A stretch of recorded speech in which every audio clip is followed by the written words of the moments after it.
Yeah. So, well, I got lazy, and this is the deck that I will be using across hacker houses.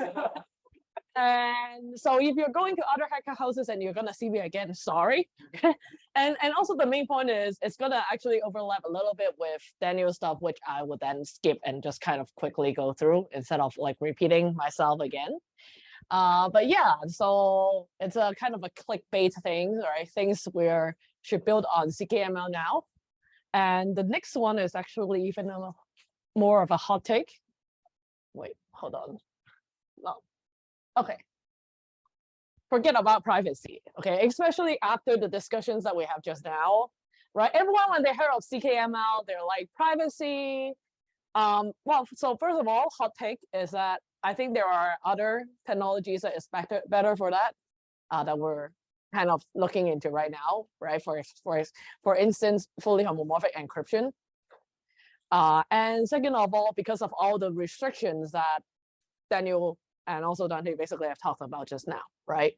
If we need servers to run a ZK proof, then unfortunately, the data has to go on the server. And that's not privacy.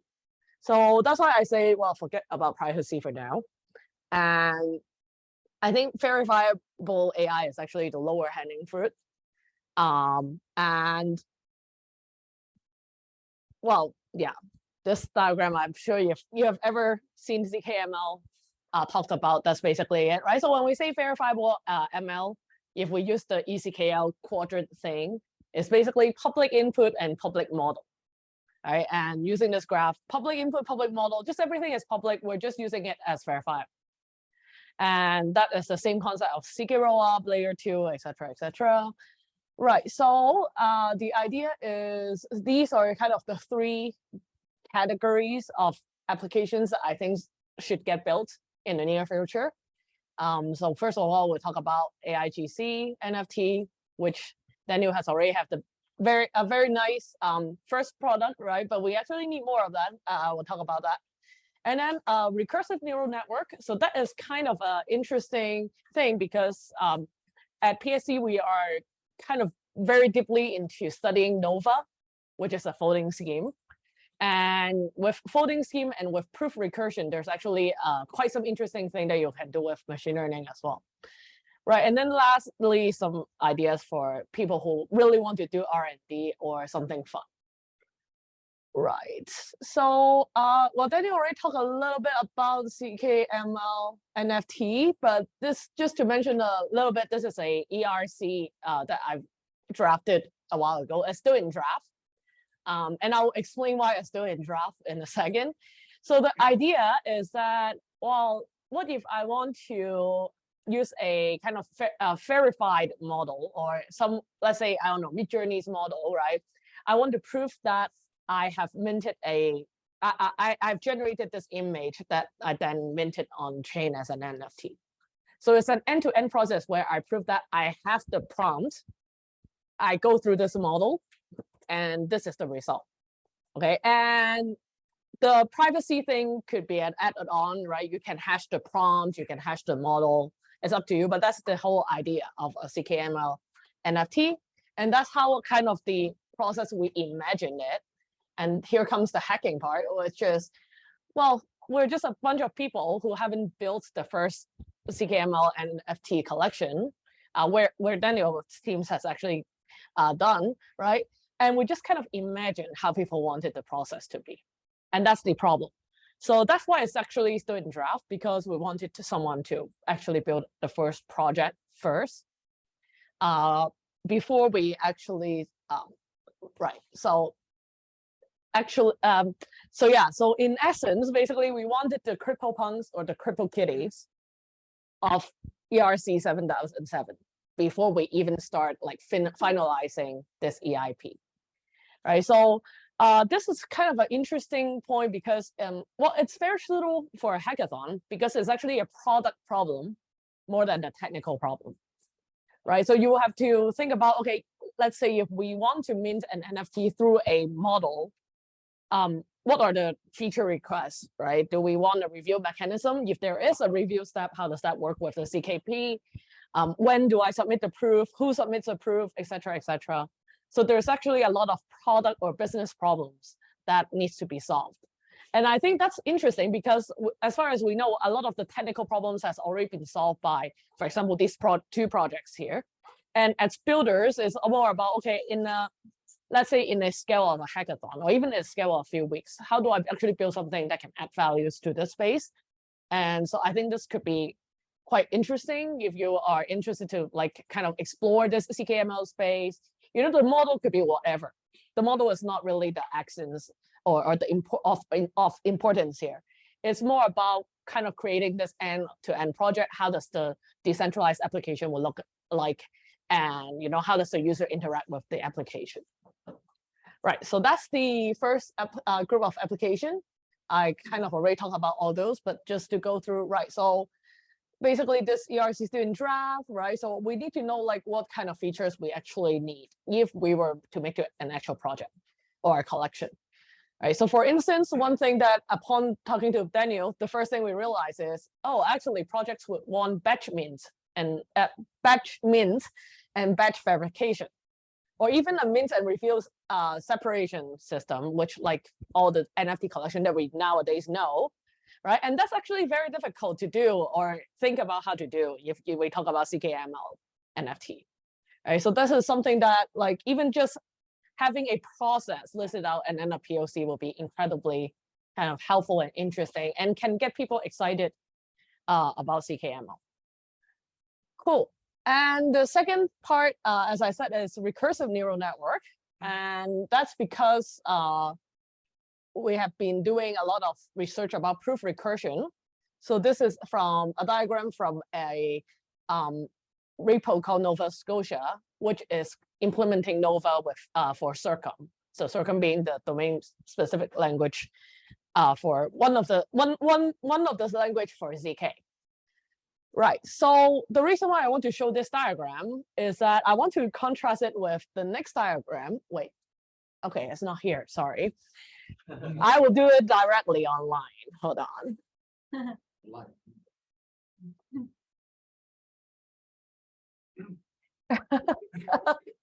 Bye, Leela. Which contrasts with the image that you will get from any that doesn't look like what I searched yesterday. Hold on. You see Google tricking us, right? Okay. Really, so searching RNN and searching recursive neural network doesn't yield the same thing. But anyways, so if you search RNN on Google, that's exactly kind of the same image that we get from here and here, right? So, well, let me first explain what is this diagram here, which is really showing how recursive ZK proof will work, which is you have a bunch of circuits that is a identical copy of each other, right? And then you have some inputs that goes in as the output acts as the input of the next step, and the output acts as the input of the next step, and so on and so forth, which is exactly how recursive neural network works. And hence, I think one very cool thing would be to fold something in ZKML or to make something in ZKML recursive. And sorry, go. Based on this, because I think the colleagues are keep talking about social recovery, wallet kind of thing. Do you think ZKML? I think in some way it will be kind of solving the problem inside just with the social. Because social is like individual, you have the like a person issue, but if you use ZKML to kind of calculating the like network or kind of thing using neural network will be easier. Maybe you talk about recurring, so I just think about that. Do you think it's possible using that way? ZKML to do social recovery. Or ZKML to do social recovery. That's an interesting point of view, but I don't know if the probabilistic nature of ML is what we will want in a recovery system, though. So that's probably the biggest issue, I guess. Yeah. Actually, that's also a limitation of ZKML when you think about it. Well, the limitation of ML. Right, algorithm, which might not necessarily be machine learning, actually, but it would still be nice if, yeah, so I guess the recursive thing could apply to algorithm as well. And I think actually a lot of the learning that we get from ZKML can apply to deterministic algorithm as well. So yeah. I think Yeah. it'll play a huge part in wallets. Not really in the recovery part, although maybe with facial recognition, you get at least the mapping of that, like kind of biometric model. But where we'll play a large part is in like transaction kind of like processing. It doesn't have to be ZK necessarily, but it could be. The basic transaction from your wallet, there should be an algorithm looking at it saying, does this flag is weird or not? And it can misplace something else. So that'll be the future, I think.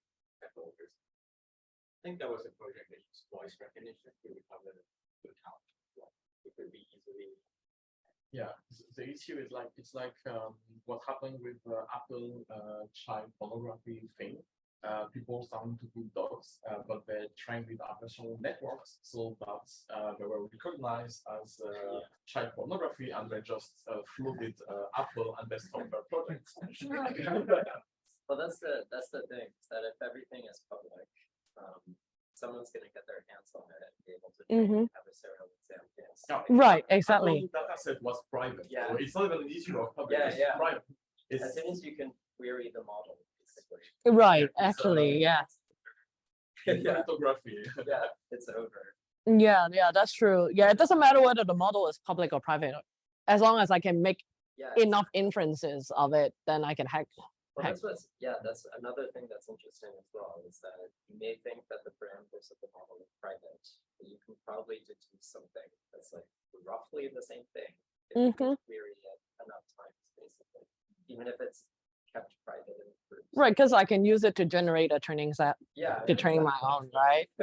Well, except if you also keep the architecture Yeah, Yeah. private, which is some another it's another rabbit hole, but yeah, there are other teams working on doing that as well, right? So right now when we talk about ZKML, the model is, well, the architecture is for sure I thought it's public. Ezekiel, right? Because the circuit acts as a commitment to the model, not to the global weights. well, if you use fixed, so if the parameters are public, in that case, the parameters are fixed, basically, within the thing. So the verifier in of itself acts as a commitment to the model in a way, but it's not gonna be like fully, it's not gonna be private. Well, actually, I guess like okay, so there's a bit of private. fuzziness as to like, given a verifier, how much can you infer, and given everything being public, so everything's fixed, basically, there's no like blinding factors on the block.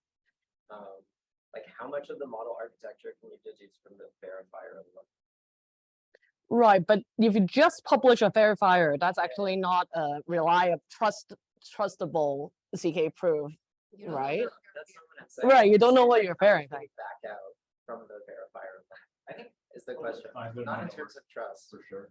You go down. to Like, the- how much can you, like, I give you a verifier where everything's fixed, how much can you back out of that? Like, how much information is then extractable from that alone? It's actually probably not that much. Yeah, probably that's not what that I'm thinking. much, Like, yeah. The combinatorics of it make it Very kind of difficult. different. Yeah, super. Yeah, but I there's don't know, like, what the actual. but right, and unless you use a system that doesn't have a trusted setup, Yeah, sure. there is no way that I don't know whether you tamper with anything when you generate that verifier. For sure. And hence you also need to provide the information of the prover. Yes. And that's what makes it unable to hide the model, right? If you have access to the model by query or in any vector, it is, theoretically, there are adversarial attacks that are available in black box model, right? I mean, the dumb but pretty effective solution is to just update your model every once in a while.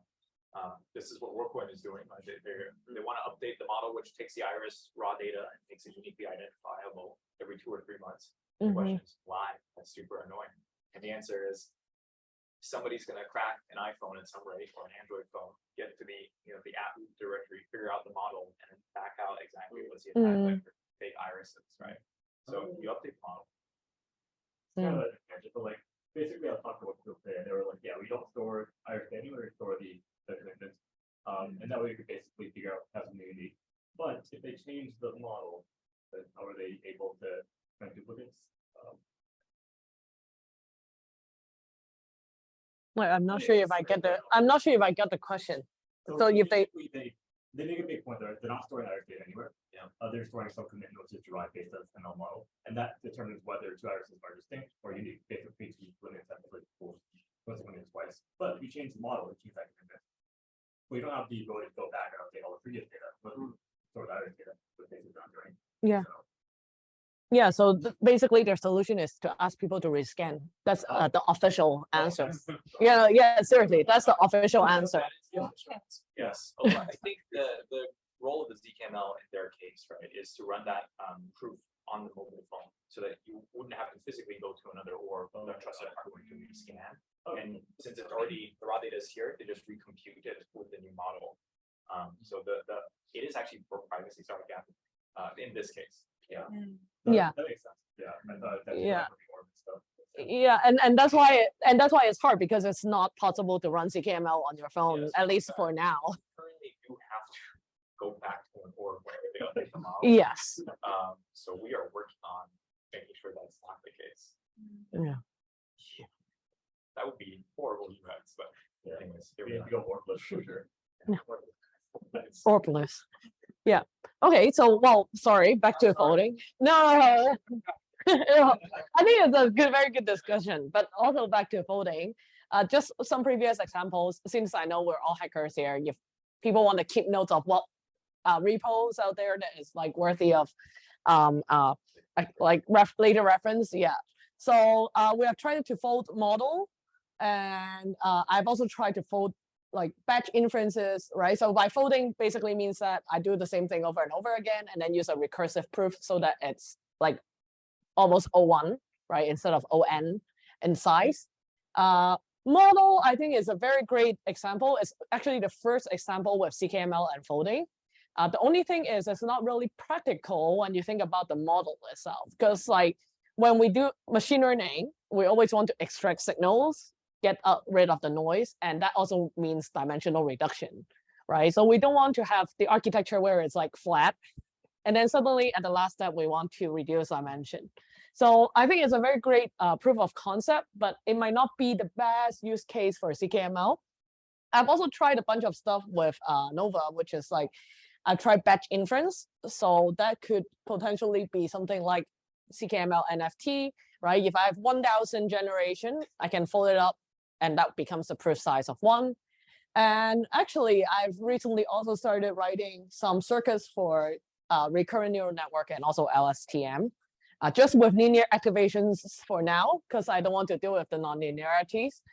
But it's actually working. Like for some toy model data set, it actually works that you can do a time series prediction with it.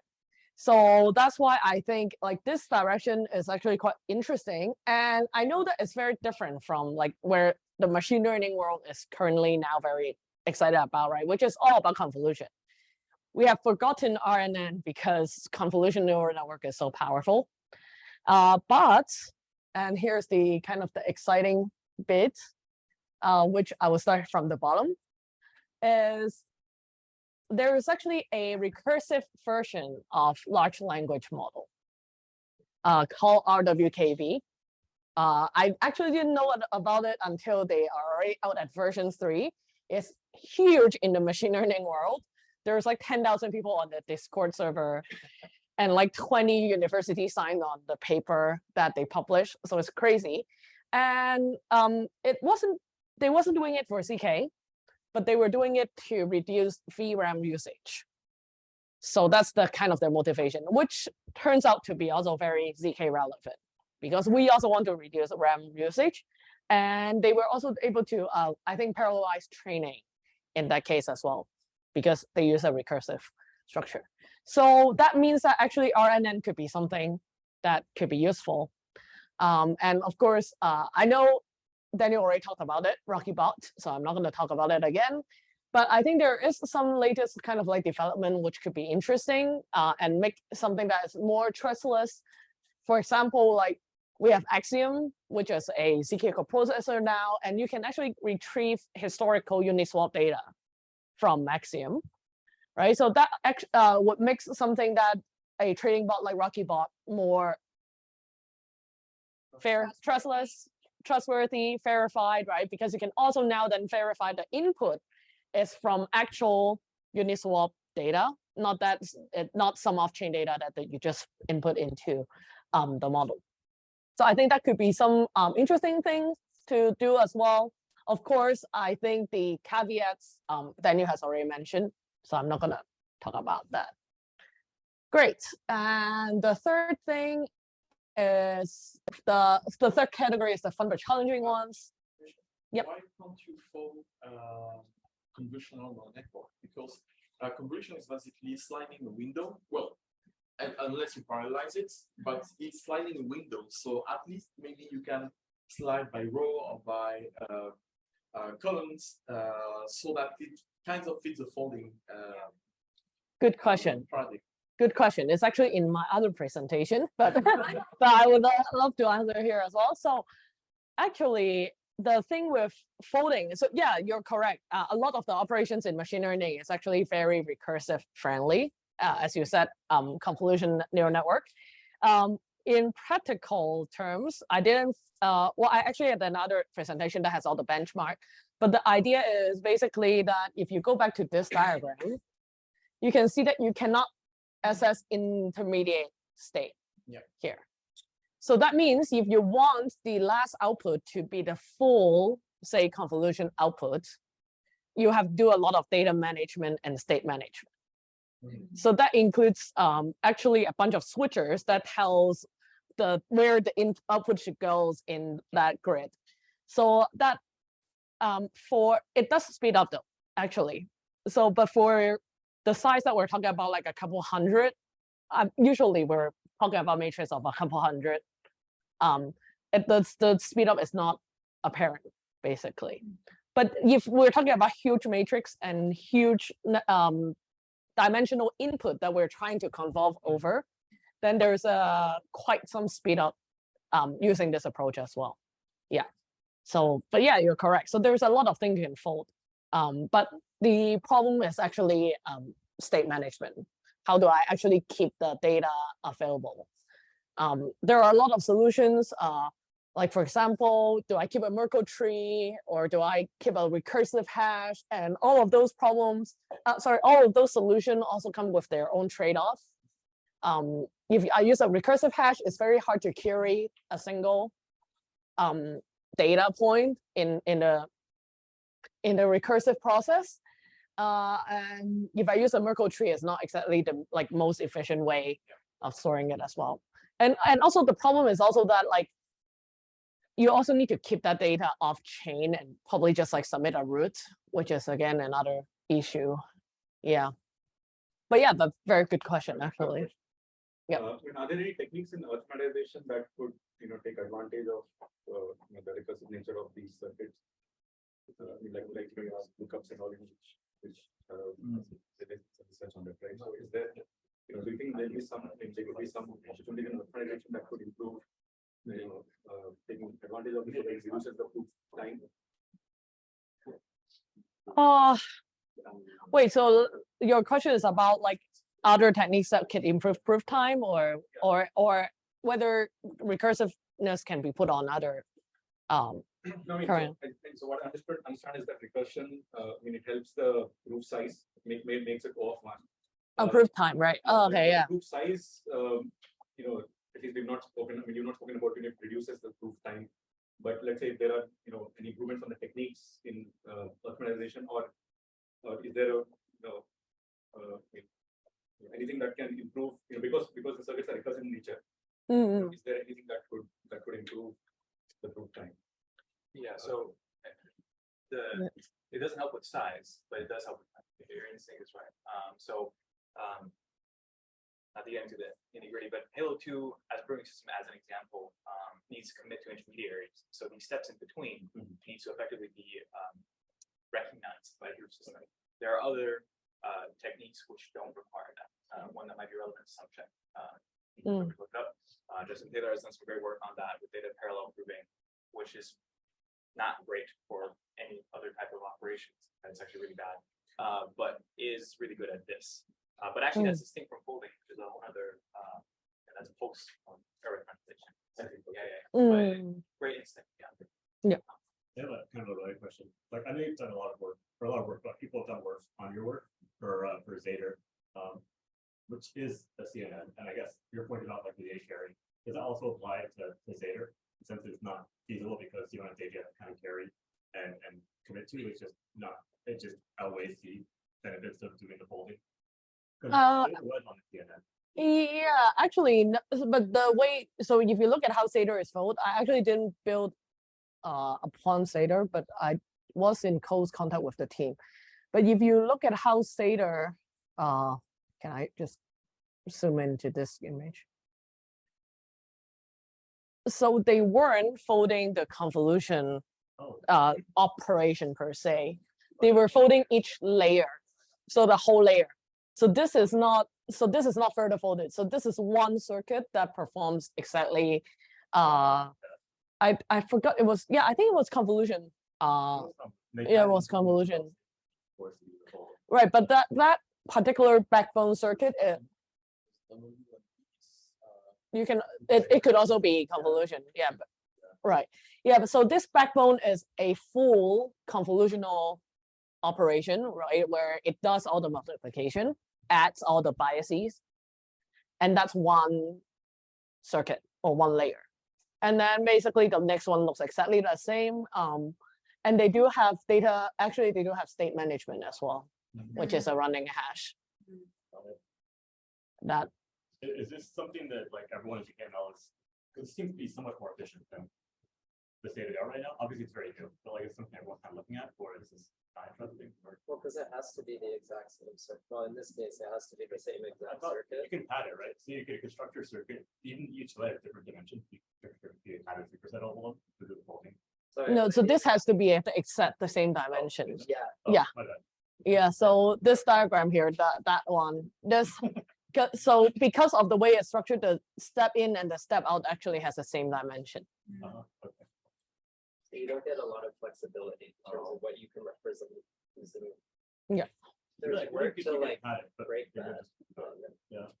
Like, why can't you pad it? Because if you do pad it, because the convolution has to, the operator be the same. If you have No, padded convolution. convolution is input size invariant. It's a linear layer that has. No, but it's like the operation of the convolution. If you pad your layer to be a superset, that convolution matrix itself must also be padded. So the operation is going to change. The convolution just it wouldn't be friendly to that. So, Yeah, so you couldn't say like I pad 1 pixel this yeah. this round and I pad 2 pixels. That doesn't work. It has to be at the exact same computation that's done on each of these steps. Yeah, so that's why I guess that's but yeah, you're right about Zader being incredibly efficient though for the size of the circuit that they were building. Sorry. I'm having-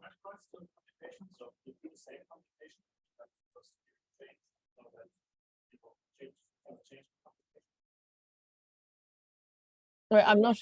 Conditionals or. Yeah, but conditional is also incredibly expensive in ZK, right? You have to do switcher or selector or lookup, right? So yeah, so then we're kind of back to square one with yeah. So that's also come with the state management that I talked about, because like why is it so expensive if I were try to fold convolution, is that now I also need a bunch of selectors or conditionals to tell where the output goes. So yeah. So then your circuit is actually not the original circuit, but plus the overhead that you just have to add because of state management. So there's a trade-off that yeah, between how you can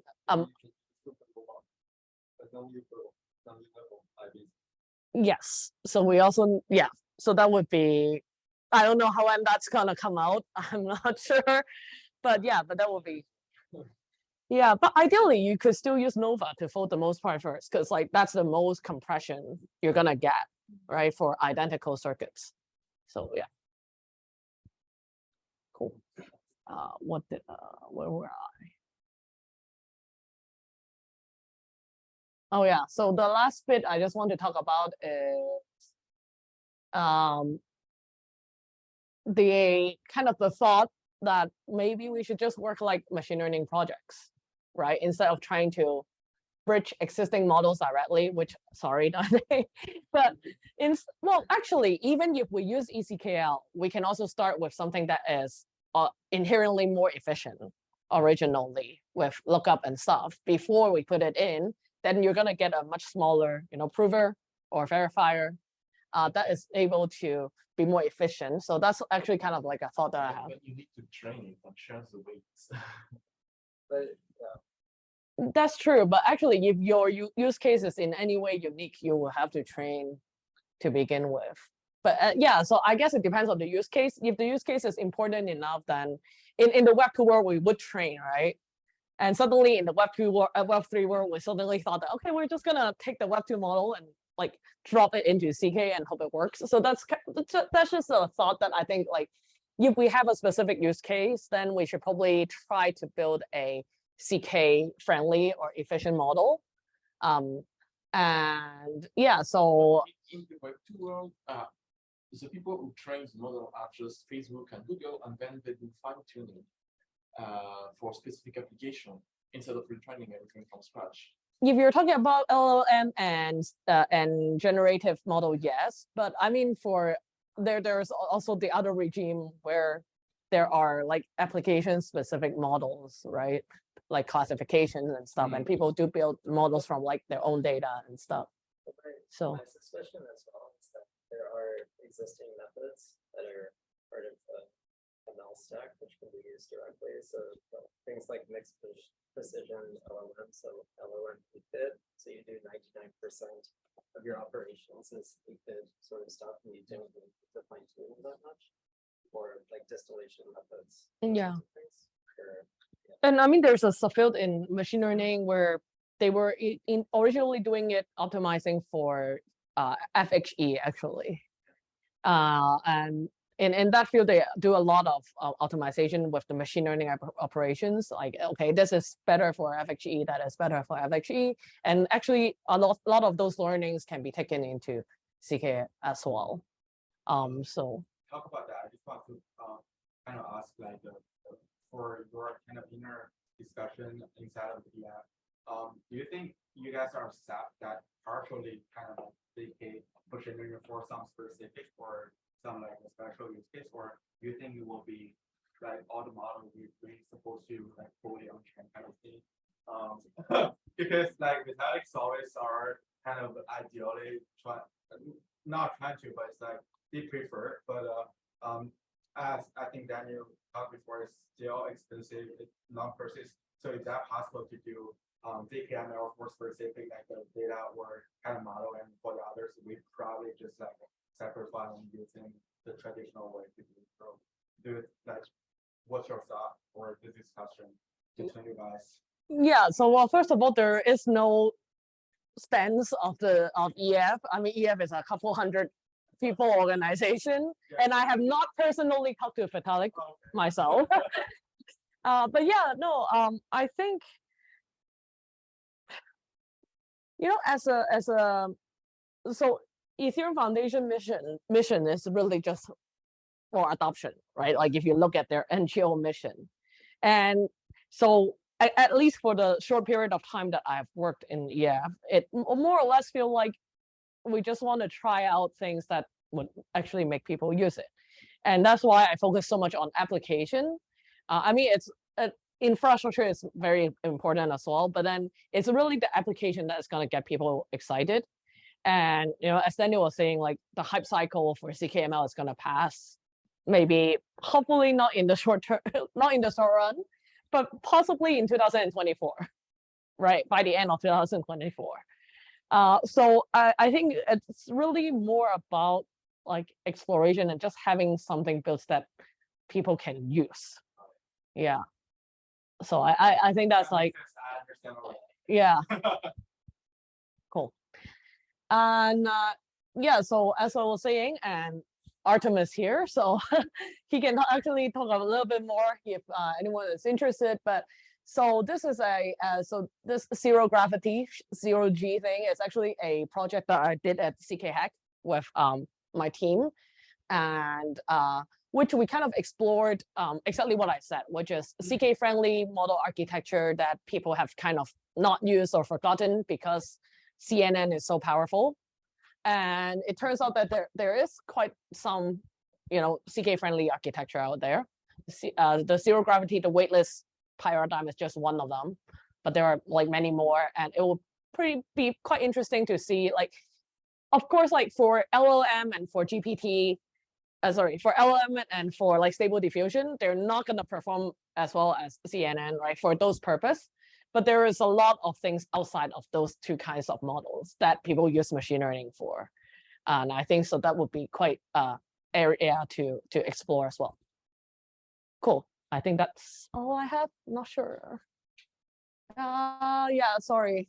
Right. And I am obligated to advertise PSC bounties. So we do not have a ZKML bounty, unfortunately, but we do have a lot of other CK bounties in the upcoming ETH Global Paris. And so I'll let you read it. This is the link to the ETH Global page, I believe. Yeah. Yeah. I'm not, yeah, I know as much as just this paragraph, so you guys can read it yourself. Great. And yeah, so if you want the slides just now, this is my link tree, and you can access the slides here, as well as all the other slides I'm using in Paris. Cool. Yes. Sorry for making this so formal. I didn't know that it should be like, I didn't know whether it should be casual or formal. So I opt for the safe side. So, So thank you all for coming tonight. So just for those that don't know us yet, we are in Alpha Labs, run hacker houses around the world. And I wouldn't be expecting the crowd to be related to ZKML. So something you guys should all be looking out for. We are doing a 1 month long hacker house during DevConnect.